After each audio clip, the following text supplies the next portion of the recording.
so today we're going to be talking about Excel, and we've already discussed that homework assignment. It'll be due a week from today, and you should upload it before class starts. The availability will vanish at 11 a.m. next Thursday, so you won't have any opportunity to upload it late. Any questions about that? All right, so Microsoft Excel. I'm really excited to teach you about Excel. It's my favorite program, bar none. It's my favorite computer program. Like if I was stuck on a desert island, and for some reason I had a laptop, and for some reason I could only pick one computer program, Microsoft Excel is the computer program that I'd choose to have access to. I'm not sure what I'd do on that island with Excel, but Excel is the most versatile program out there for engineers. It's really commonly used. And some of the reasons why it's become so popular is that it's really interchangeable. It works, spreadsheets are usually platform independent, where you could take an Excel file and take it into Google Documents or OpenOffice. There are a few other programs out there that have spreadsheet capabilities, but Microsoft Excel is by far and away the most widely used. And so it's easily accessible. You know, it's very, very common for you to share Excel files with your other designers in a firm. It's visual, like you can see the data in a way that sometimes more customizable programs aren't as immediately visual. And I'm thinking now specifically of MATLAB, which we're going to touch on a little bit later in the semester. But MATLAB, all the math in MATLAB is sort of happening in the background where you can't see it. You're creating a program and the program executes, but it's not as obvious in the same way that Excel is. And in spite of being really visual, it's also really customizable. There are programming languages that can interact with Excel. You can handle really, really enormous data sets, and so it has the power to do just about anything that you need. The best types of problems to do with Excel are repetitive ones. You know, if you're going to do a one-time calculation, it's easier just to get out a piece of paper and do it with your calculator. But if you need to calculate many times, and especially if you want really high-quality presentations, then those two things are what Excel is great at, is repetitive calculations and preparing results that look nice in terms of tables or in terms of graphs. And when I've had students before, most of them who've used Excel in the past have used it for creating tables and figures. What we're going to do is learn some of the more powerful functions of how you can repeat calculations. But Excel, as good as it is, there are some things that it's not the best tool for. It's not great for symbolic manipulation of mathematical equations. There are other programs out there, like MathCAD, that are good for calculus. Excel is not as good for calculus as MathCAD is. Performing matrix operations, it requires a lot of customization, and it's just kind of awkward to do that with Excel. Or algorithmic-based solutions, like if you actually have to write a program, then there are languages like C++ or lots of other things that would be better than spreadsheets. So a very brief description of the history of spreadsheets. The first one that was released, the first program was called VisiCalc. And in many ways, this was one of the first killer apps. It was one of the reasons why people decided to buy a personal computer, was because then they could start doing spreadsheets. There are a lot of options that are commonly used nowadays. Apple has its own proprietary spreadsheet program called Numbers. There is an open source solution that's cross-platform called Calc, which is part of the OpenOffice suite. Google makes their spreadsheets program available on a live basis so that you actually don't have to necessarily install software, but you can just do it on the screen through a web interface. But Excel is the 800-pound gorilla, the one that most people use and most add-on programs are compatible with. The nice thing is that you can get it for free. You can actually download a free copy of Microsoft Excel and all the other Office 365 program components. And if you haven't done that before, the place to get it is you go to MyMU, And then you go to MU Mail, select the gear icon at the top right of the screen, and then Office 365 will have the option for you to install desktop applications. And so it'll take a long time to download and install, but those will be actually installed on your machine rather than Office Live. And Office Live works best when you have an internet connection, but Office 365, when you've downloaded it, you're not necessarily dependent on a good internet connection. So that's one way that you can get access to Microsoft Excel when you're outside of this classroom. Of course, you can use it on these computers or other labs on campus. I think there are labs in the library that are open 7 days a week, 24 hours a day. One other alternative is to do a remote connection to a server that Marshall operates. That server is called MU Remote. And let me show you briefly how that works. There's something in here called Remote Desktop. Have I told you about Remote Desktop before? Okay, it's built into most versions of the operating system Windows. So if you type in Remote Desktop, then you just type in MU Remote and log in with your normal Marshall credentials. It's going to connect to a server that's like a virtual desktop computer. And you'll have access to all of the same software that you can get in a Marshall computer lab. So I can do this from home. Let's say that I'm using a really slow netbook that doesn't have very good processor, it doesn't have good RAM, and I want to run the software somewhere else. Now this desktop that we're looking at is virtual. If I go up here, this blue bar here tells me that I'm remote connected to a server someplace. When I hit the Windows button, I can just type in Excel, and I could start running Excel. So if you don't want to install it on your computer, then you could connect to this MU Remote server and utilize it that way. If you're off campus, though, you may need to use the VPN to connect to the Marshall network. So in order to do that, there are instructions at muvpn.marshall.edu. But of course, the easy way to do it is just to install the software on your laptop, and then you've always got easy access to Excel. Any questions so far? All right. So here is the Microsoft Excel workspace, and we'll look at a couple of important tabs and indicators on here that many of you maybe are already familiar with. Some of you maybe it's the first time you will have been using Excel. Here will be the file name, and it's really important when you're working on stuff to save your work at the beginning, and then occasionally just click on that save icon, because unfortunately you never know when your battery will die or when Windows will decide it's time to install an update, and you no longer have control over your computer.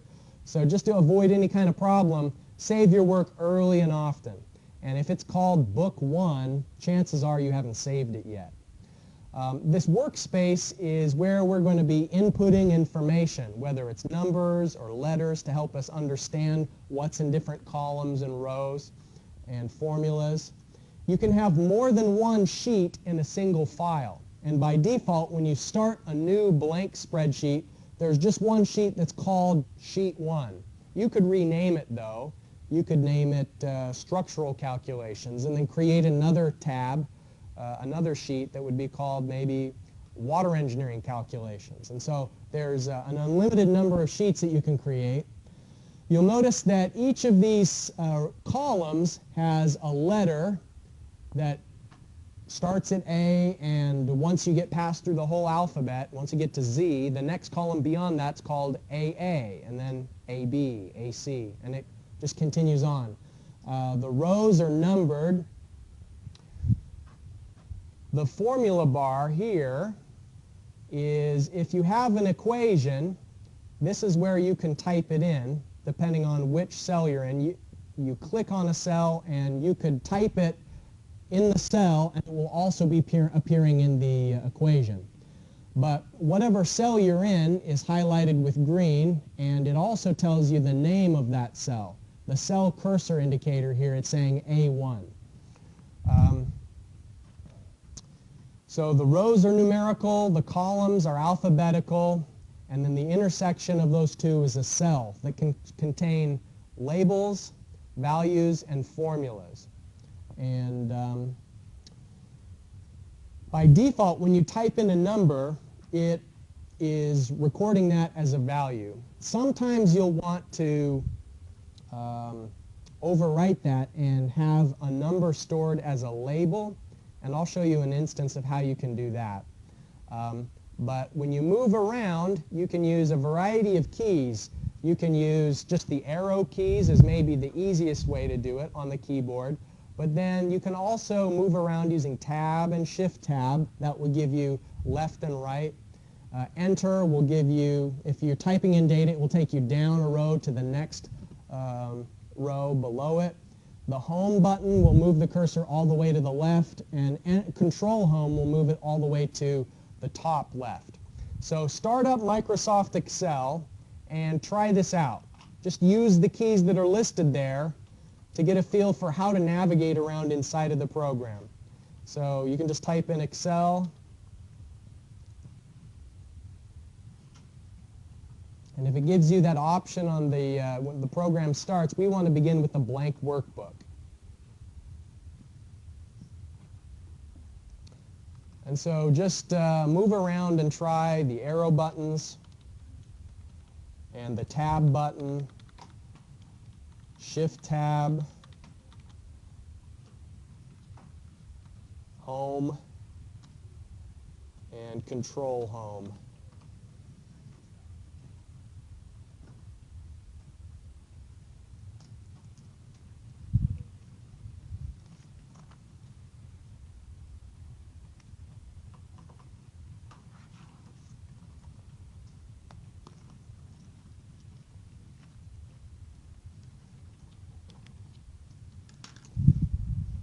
All right. So you know how to move the cursor around inside of the workbook. If you put the enter sign in one of these cells, that is a trigger to Excel that what follows is a formula or an equation. And there are a lot of pre-existing formulas, or you can create your own from scratch. What's shown right here, right now, equals average, is a way of telling Excel that you want to take an average of whatever numbers are inside of these parentheses. And you can select which data is inside of those parentheses a couple of ways. You could click on each of the cells and do commas, or you could do just this range. And so what it's showing right now is the range of cells that are included in this average function are C4, which is here, through C6. And so C4 through C6 is how you should read that average. So it's a formula.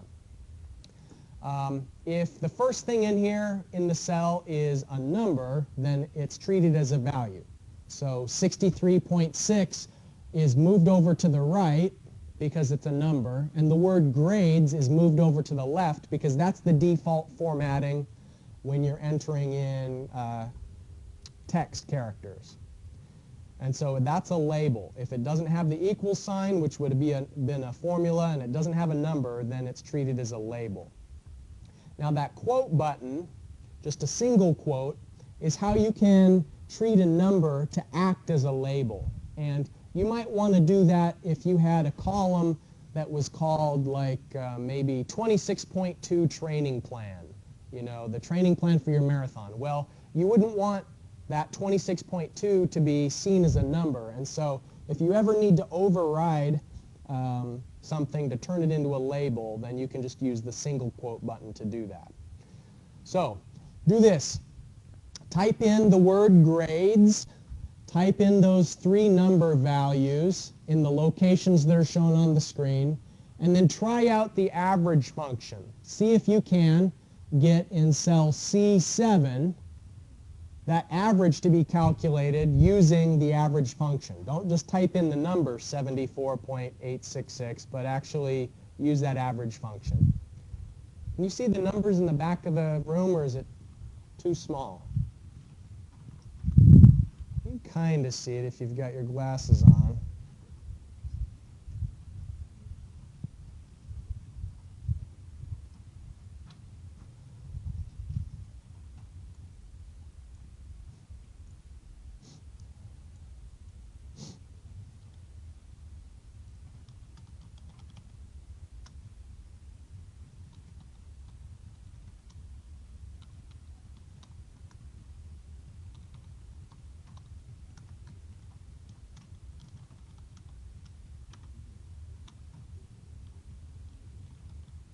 The nice thing is that when you start typing in a formula with the equal sign, it will tell you which formulas match. And so if you forget how to use a formula, like if you thought maybe average was just equals AVG, then it stopped helping you out. That means it doesn't recognize what you're trying to do here.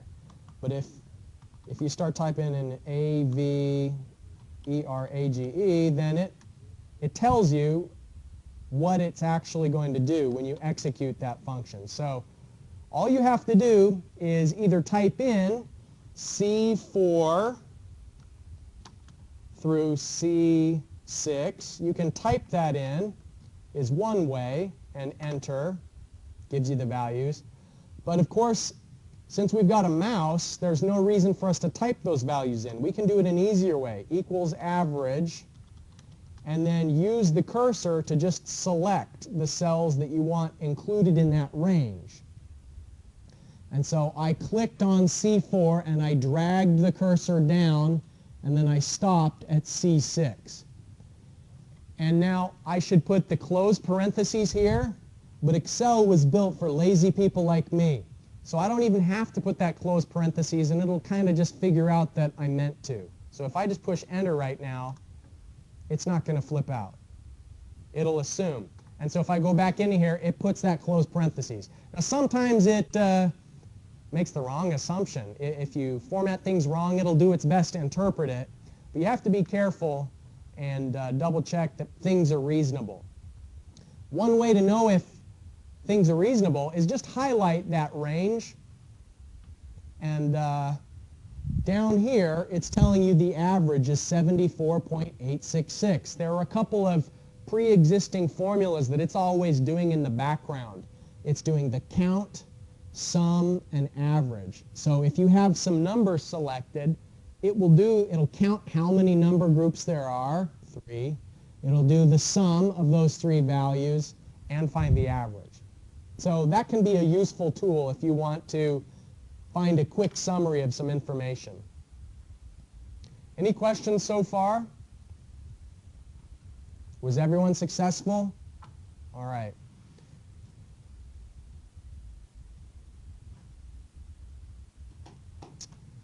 So we can copy things either using the copy, paste, and actually this is the cut button. The copy is below it. So we can do the copy button on by clicking on it, or if you want to do things through keyboard shortcuts, Control-C does the same approach. And then to paste, you'd push the paste button or Control-V to paste. And so let's do that. We have on our spreadsheet, we've got this data, and we want a copy of it to be in columns E and F, and then down a row. So it should start in E4.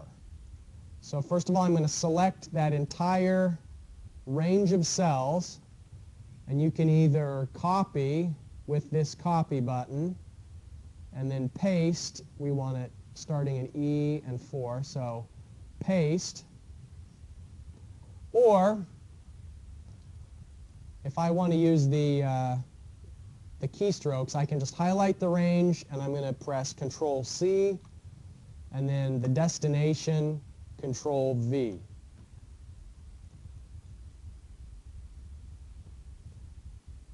That that tool can be useful when you want to repeat calculations with the same original data set multiple times.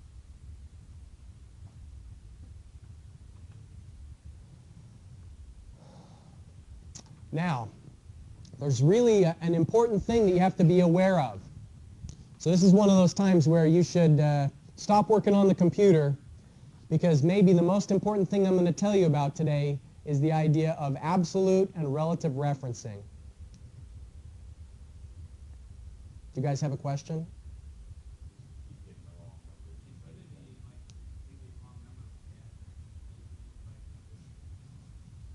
I'll take a look at it in a little bit. Hopefully we haven't discovered a flaw in the program. All right. So here's the thing about addressing. When you copy a formula, it's going to start looking in different places for the underlying data. So let me show you what I mean by that. In relative referencing, the formula that we had for this average was C4 through C6. But I copied everything. I hear clicking. Why do I hear clicking right now? All right. When I pasted it, the equation that is in here is no longer going to be relative C4 through C6. I pasted it. It's going to now be looking above. The equation moved along with everything else. And so look at this new range that's included in the average. Now it's saying F5 through F7. Now I never typed those numbers in. I never typed in F5. And I didn't select that range.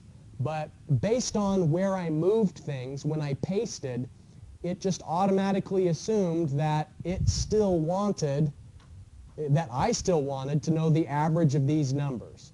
And so if now it's saying F5 through F7, if I copied and pasted it again, now that formula is going to say I5 through I7. All right, so that's relative referencing. Any questions about that? Okay, so with that concept in your mind, consider this data set shown on the screen here. 1, 2, 2, 4, and so on. The formula that it's doing in D5 is 1 plus 2 times B5. So that's why it's giving us 5. The number that it's returning is 2 times 2, which is 4, plus 1 is equal to 5. Now, figure this out without typing anything into Excel. If I paste the formula all the way down, what is it going to return? First of all, what will be the formula in D9? And then what's the value that it's going to return in D9?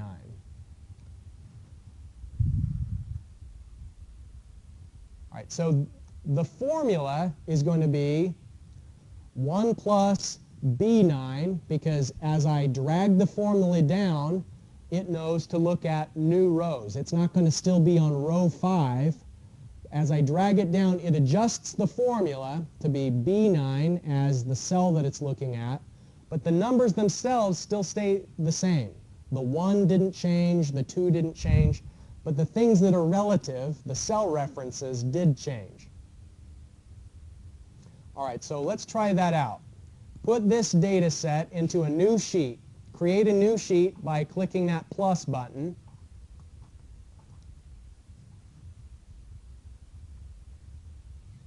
All right, and let's put in these numbers that are shown on the screen. We're starting in A5, just so that the cell references match what's on the screen. 1, 2, 2, and 4, 3, and 6, 4, 8, 5, and 10.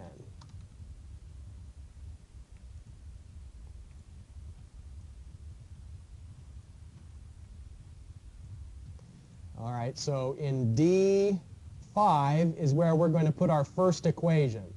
And the first equation is going to be equals, and the parentheses here aren't strictly necessary, but sometimes we need to have parentheses. Let's just do it as it's shown on the screen. 1 plus B5. Now you can either type in B5 or just click in the cell location.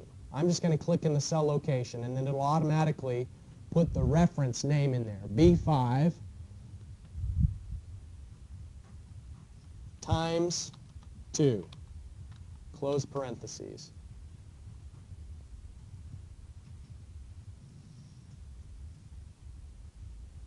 All right, so it returns 5.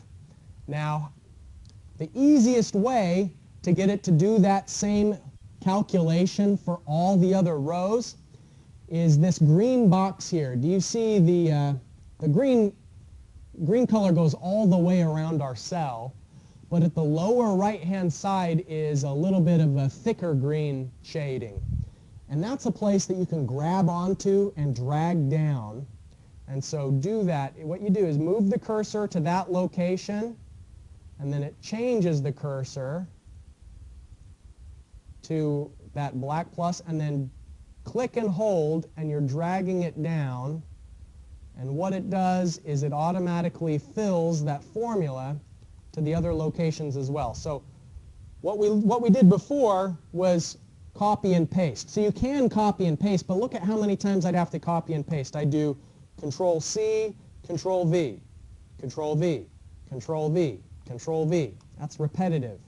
So instead of pasting over and over again, you can just click and drag. All right, so try that out.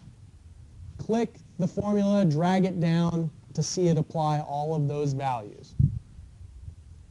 And then when you look in the formula bar, you can verify that it's updated the relative reference to the row that we need.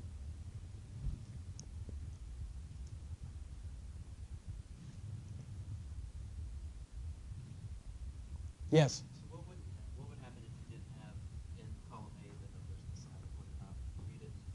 No, nothing would happen. That's a good question. So he's asking, like, what's the deal with all of this? It doesn't need to be there. If I delete it, nothing changes.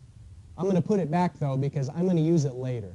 It's there mainly just to, in the next couple of slides, I'm going to be showing, I want to make a point about referencing. Are there other questions? All right. So that click and drag thing is a handy tool, but there's something that's even easier, believe it or not. All you have to do is double click in that location. You don't have to drag down. If you just double click, well, we'd have to move the, let's do this. Let's move it there. So I've moved the formula there. If I double click, then it will apply the formula all the way down as long as there's data next to it. So it looks to the left of it, and it will apply the formula over and over until it runs out of space. So let's move it back again where we select the entire range, and here on the edge, you can see how the cursor is changing when I get to the edge. When I get my cursor to change, boy, that is narrow. All right, I'm going to drag it over because I want it to be back in column D. All right.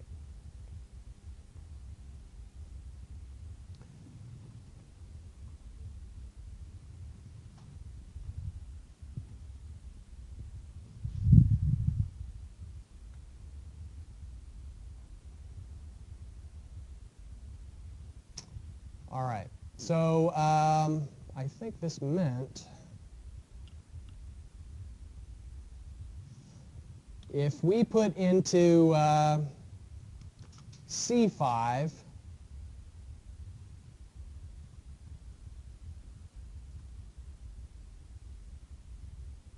we already did, no, we didn't do that one yet.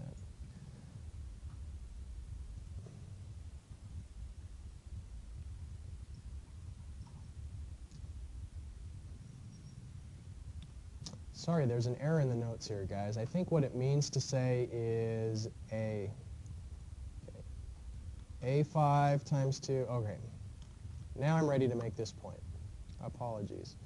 All right, so what if we have previously done this stuff in D, but now we want to do a different operation in column C. Now we want to have the formula 1 plus A5 times 2. So it's going to be 1 plus 2 times 1. So it should be 3 there. And then what if we copy that range from C5 all the way down? The value in C9 is going to be 1 plus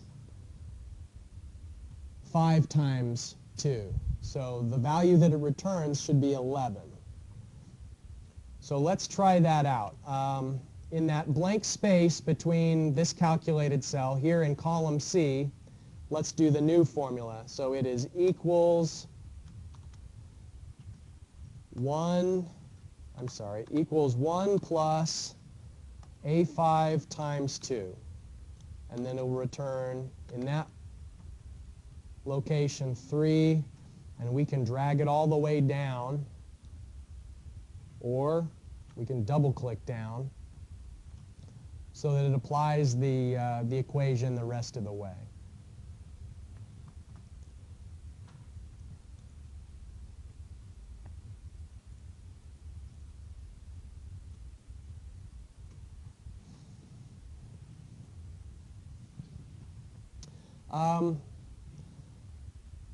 Another thing we could do, another interesting way of handling this is instead of typing in the formula, like, you know, if we typed in the formula that we're doing,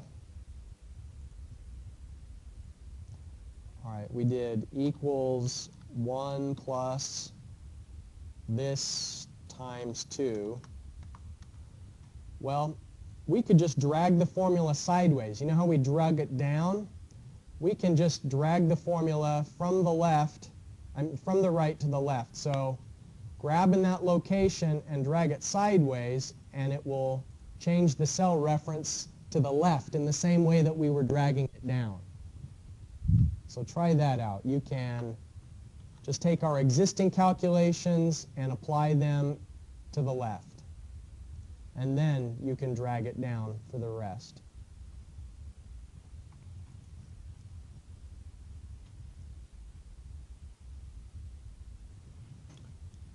So that's showing relative referencing works both vertically and horizontally. When you have an equation and you drag down, any cell references are going to be moving down. If you drag down one row, then the cell references will go down one row. If you drag to the right or to the left, the cell references are going to move with it when they're entered on a relative basis.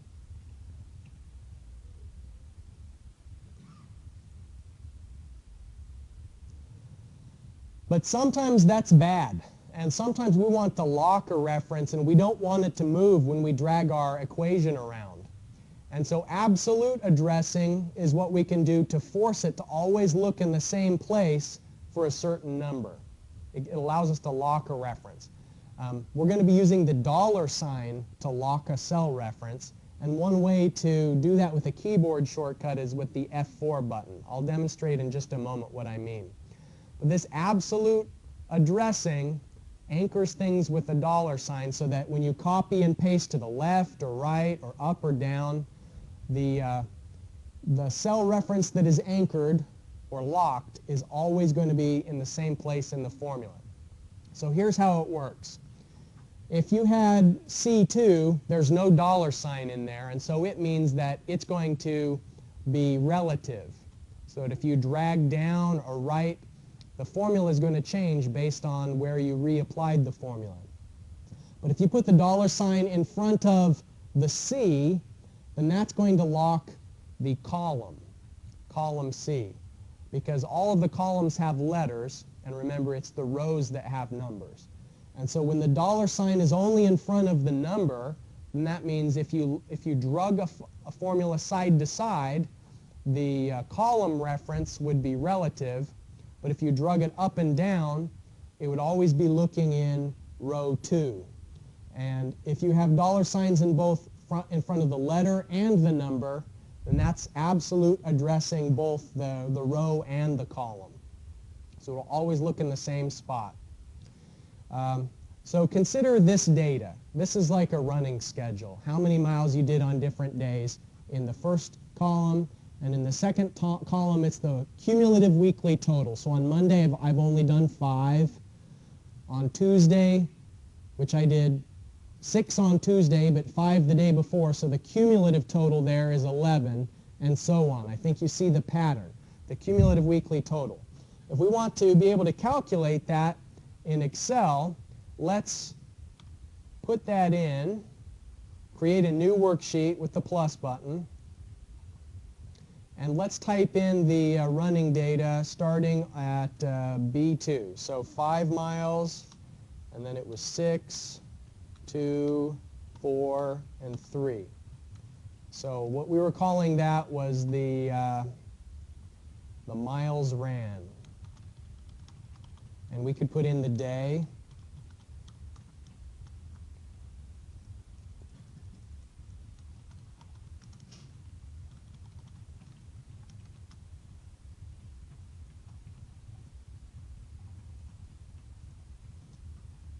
You don't even have to type in the rest of the days of the week. Excel is good at detecting patterns. So after you've typed in Monday and Tuesday, you can highlight those two, and then if you drag down, it will do the next days of the week for you automatically. You can do the same thing with numbered lists. If you have 1 and then 2, what do you think it's going to assume the next one should be? Yeah, it's good at detecting the pattern. Or if you do 0 and then 5, it should know that the next one ought to be 10 and then 15 and then 20. So Excel is good as detecting patterns. But back to this idea of calculating our cumulative weekly total. Sometimes you may want to make the width of a column change, and you can do that by dragging at the top. And so if we wanted to make the column wide enough to contain all of that text, we can adjust the column width just by dragging it up here in the column bar. Okay, so cumulative weekly total. The formula that we're going to do for that is equals sum. We're going to do it kind of a strange way because remember, I don't want to have to type this formula in over and over and over again. I want to come up with some way to calculate the weekly total that allows me just to drag down once I've typed in the formula one time. And so what I'm going to do is I'm going to type in B2 through B2. So it's only going to be B2 for this first one. But the nice thing is that if I anchor that, when I drag it down, it's going to increase the range to include additional cells. And so if I put in these dollar signs in front of the B and in front of the 2, then I can click this down and it's going to automatically calculate my weekly total. And if I didn't have that anchoring in there, I would have had a problem. Like if I just did sum of B2 through B2 and tried to drag that formula down, it's never going to expand the reference range. When I get to the end of the week, I want it to be calculating the sum of this entire range of cells. And so by anchoring that first reference, you're forcing it to always look in the same place for the beginning, but the ending of that range is going to be variable and relative based on what row you're in. And so that's why I can do dollar signs here. And then as I drag the formula down, if I look at the resulting sum, if I click in the cell, it's kind of, it's helpful. It's trying to help me to know what's included in the formula, and so it's highlighting it in light blue, just to make it more obvious what's included in that function. And so it's the range B2 through B6. And when I was in Thursday, it knew to only do B2 through B5. And so this formula has both absolute and relative references in it. B2 is the absolute reference, and then the secondary cell descriptor here, B5, when I'm in Thursday, B4 when I'm in Wednesday, and so on. That's the relative reference that's changing each time I apply the formula. All right, so any questions about that so far?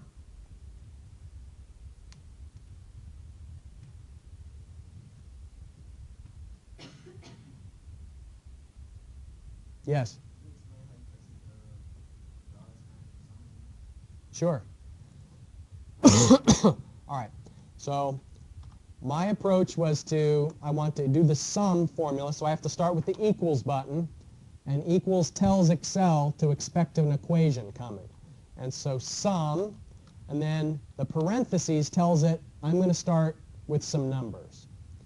And I'm going to just click on the cell location, B5, but then I'm going to go back up here into the equation bar, and I'm going to type in the $sign to interrupt that, and then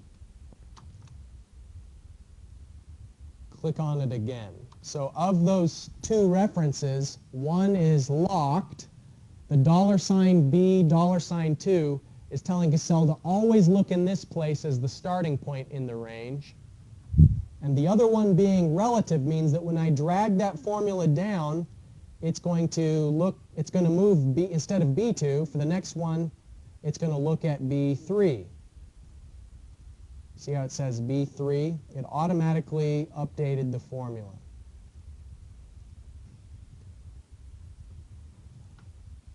If I go here and click in B2 and push the F4 button, it will toggle between a lot of different locking options. So try that. Go into your formula and then press the F4 button and see what it does. It starts with B2 with no locking, and then locking both the column and the row, locking only the row, locking only the column, and finally back to no locking. So you can, rather than typing in Shift 4, which is the what you need to get the $sign, you can also toggle the locking by the F4 shortcut button.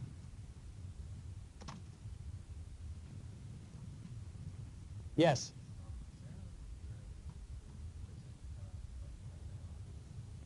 Is that computer over there working? Does it look like it's all right?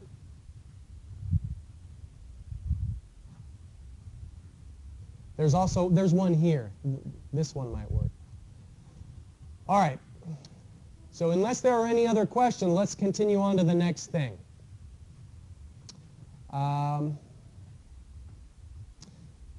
So think about how it's using this $sign. So we've got some numbers on the screen here. Right now, we have 5 as the result of the formula because it's doing 1 plus 2 times 2. So that's why we're getting 5. But if we drag this formula down the way it's written, what number are we going to get here in D9? Anybody want to take a stab at predicting what will be the number that it gives us down here in D9 when you drag the formula down? What's it going to be? 5. We have one person saying 21 and one person saying 5. Why do you say it's 5? You're locking the row. So it would be 21 if it was looking here for the 2 times blank. But it's still, even when we drag this down, it's going to be looking at B5 the whole time because of that $sign. It was kind of a trick question. The locking here means it's always going to be looking in B5. And so when we drag the formula down to apply it to the entire table, it's just going to keep saying 5, 5, 5, 5 over and over again, because when we dragged it down, that would normally result in a relative reference where the number is increasing. But here the number doesn't increase because of the $sign locking it. So let's try that out with our data set that we have in Excel. I think that was over in sheet 2. So on sheet 2, We can clear what we've got in C and D by highlighting the cells and then the delete button. We'll just make it all go away.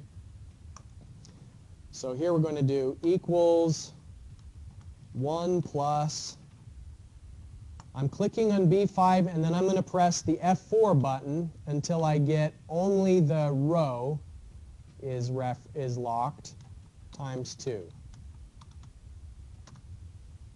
And then if I drag it down, it says 5 for all of them because it's always looking in B5 to get that fill in the blank number, in this case 2.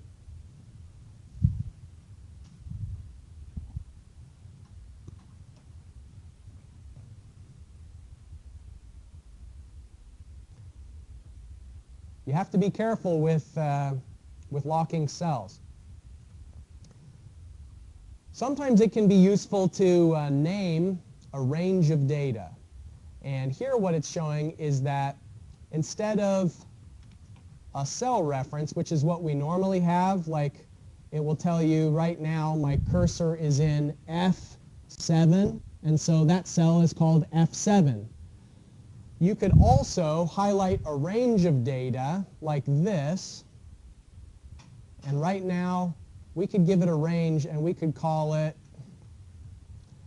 our data. And so now we could refer to that range anytime we need. So equals sum of our data.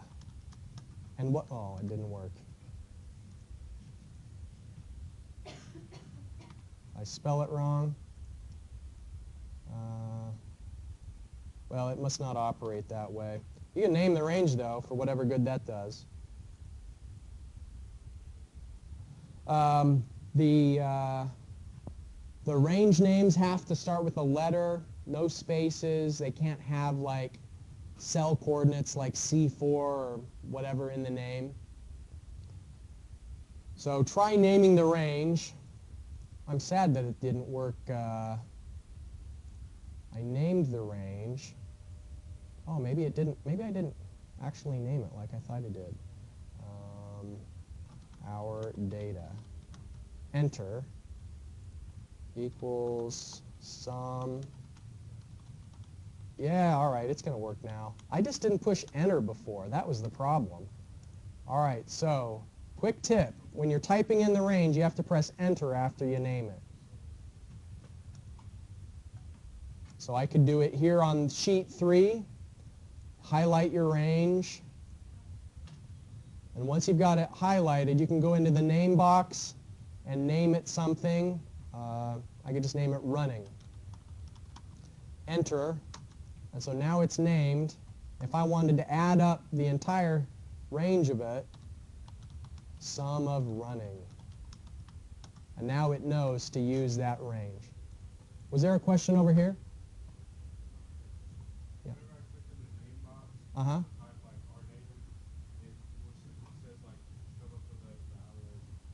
Did you put in a space? No, no spaces allowed. Yep. Good. Other questions?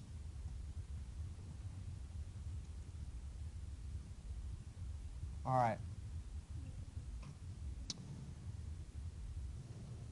The last thing we're going to do today uses kind of a long list, and I don't want you to have to type that in manually. That would be tedious. So go to MU Online, and if you go to our course website, you can download a starting point. It's an Excel file that we're all going to use.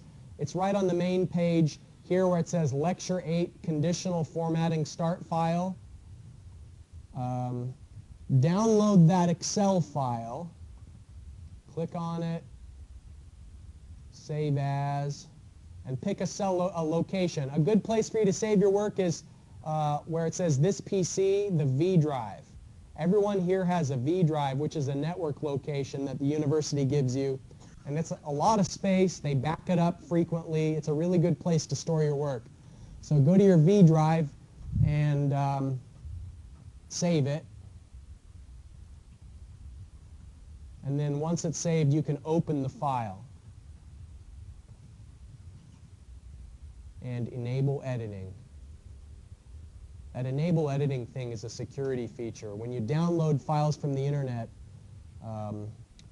Microsoft wants to be cautious about whether you're actually opening and executing the files, and so save your file, because you're going to upload this after you've formatted it as your attendance credit item for today.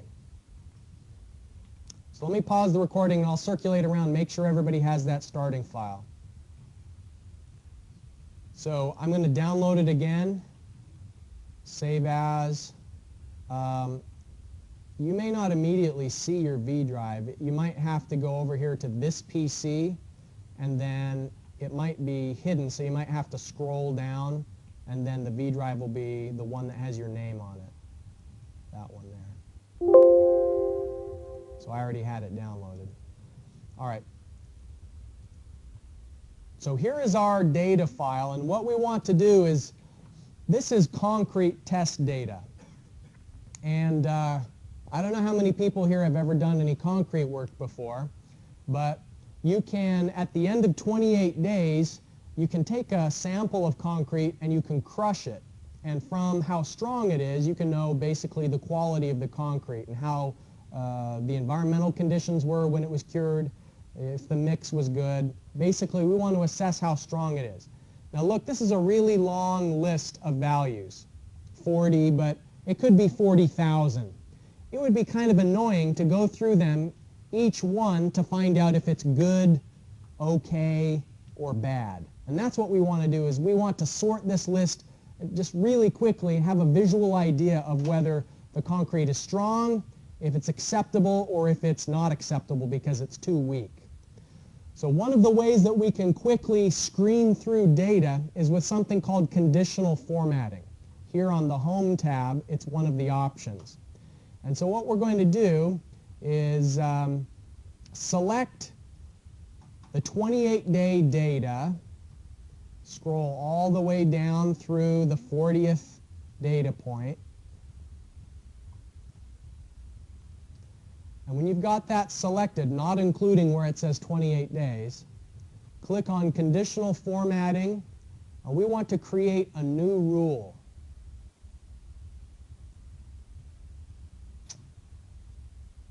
All right.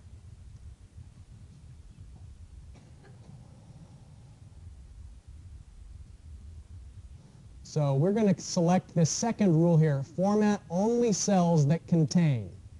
So we want to format cells that are, instead of between, we want it to say above. So greater than 5,000. We want to, first of all, have our good concrete highlighted in green. And so let me just say again how I got there. So we've got the file, I highlighted the things I want it to apply to. I'm going to go into conditional formatting, new rule, and then this rule type isn't the first row, but it's the second one. Format only cells that contain. So cell value is greater than, and then I'm going to type in 5,000.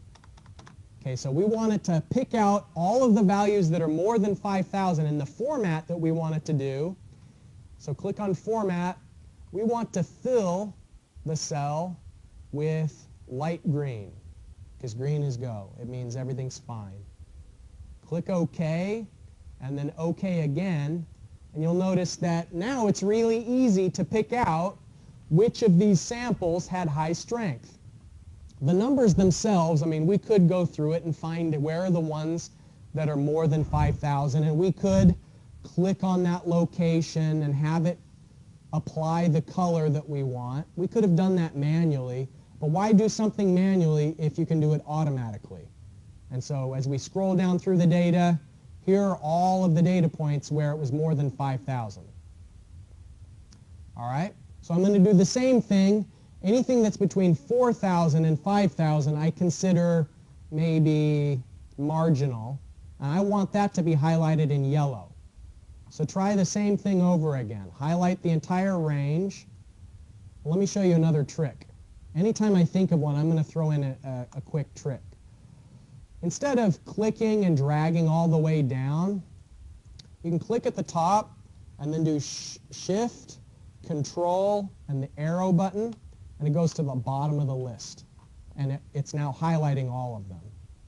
And so it saves me from having to manually drag down and hope I don't overshoot it. You can just click at the top, Shift, Control, down arrow button, and now that column is all highlighted. Okay, so I want to do conditional formatting, new rule, format only cells that contain. All right, what I want this one to be is between 4,000 and 5,000. It should be light yellow. Okay. So now the marginal samples are in yellow. Seems like most of them are in that range. Now by default, that makes it easy to pick out these data points that are bad samples, that have a low strength. But let's make it even more obvious. So I'm going to select that same range again. So at the top, Control, Shift, down. Conditional formatting, new rule, format only cells that contain less than 4,000. And we want it to be formatted bright red, so it jumps right out at us. Okay, so there it is. We've got the good samples, the marginal ones, and a handful of poor, low-strength concrete samples. Save your file and upload it back to MU Online. So if you go back to our home page, you'll notice at the bottom is something here that's called 2/2. That's our attendance for today. Just navigate to that location, upload your new file under Browse My Computer, and then submit it. Okay, that's all I have for today. I'm going to be sticking around the room, though, in case any of you ran into trouble on conditional formatting, or if there was something from earlier in the lecture you want to ask me about. Let me hand out the assignment. Here's our next homework assignment. It's due a week from today.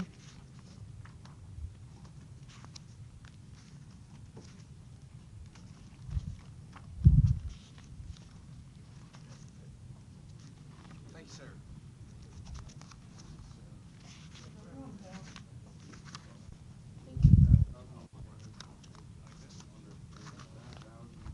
You're on the right track, but get the other ones too, the green and the yellow. Okay, so this one is going to be uploaded to MU Online. You won't give me paper a week from today. You'll have to upload your Excel file, and you'll have to upload a PDF file. I just couldn't be more disappointed in Cam Scanner today. Normally it works without a hitch. I'm going to give it one more chance. Holder. What's this holder thing? Well, when you download Cam Scanner, I'm sure it'll work just fine. It'll show up as a PDF in your My Documents file, and then you could take it from there and upload it to upload the assignment to MU Online. But be sure that you do this file. You have to upload this to MU Online to get attendance credit for today. All right, that's it. I'll see you next time.